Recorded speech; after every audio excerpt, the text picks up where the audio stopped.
One color, one mark, one legend.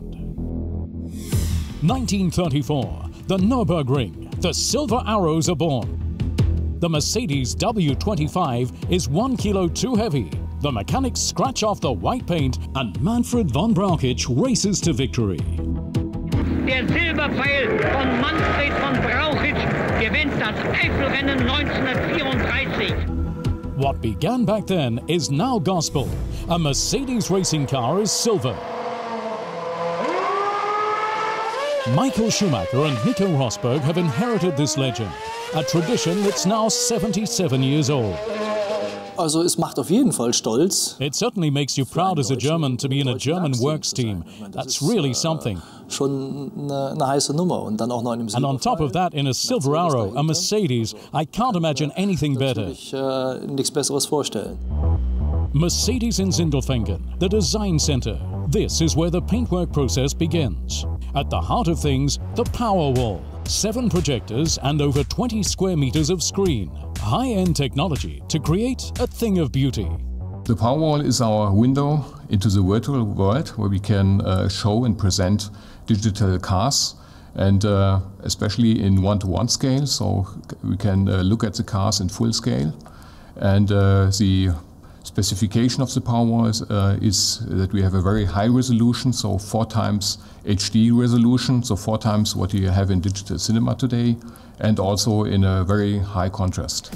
On the power wall, there are no limits. The Mercedes GPW02 can be depicted on any circuit, in different weather conditions and lighting, in an enclosed space or under open skies. Every section, no matter how small, is brought into perspective. From the outset, a creative process.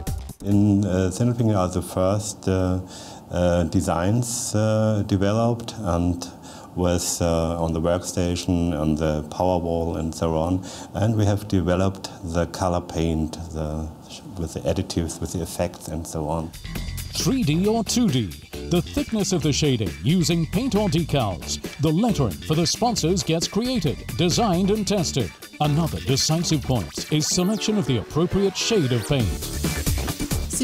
Not all silvers are the same. Here's a matte silver and here's a gloss one.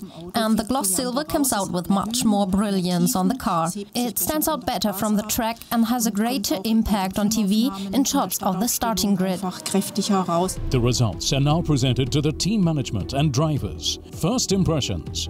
Yeah, it was the first time that I saw this year's car. It was on the Powerwall. And I think the Mercedes Design Centre in Sindelfingen did a fantastic job because the car really looks cool. At the Mercedes factory in Brackley, England, the livery is then applied.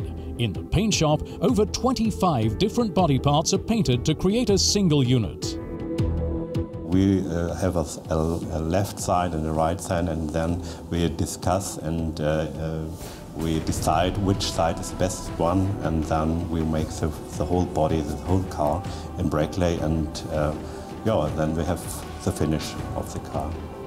One of the key aspects in the process, the weight of the paint. Formula One is unforgiving, and 1 gram too much could be decisive. This season alone, around 30,000 litres of paint will be used for the whole team. A colour that represents a team and an entire company, and that fills not only the drivers with pride. Today's boss was a big fan of the silver cars, even way back when.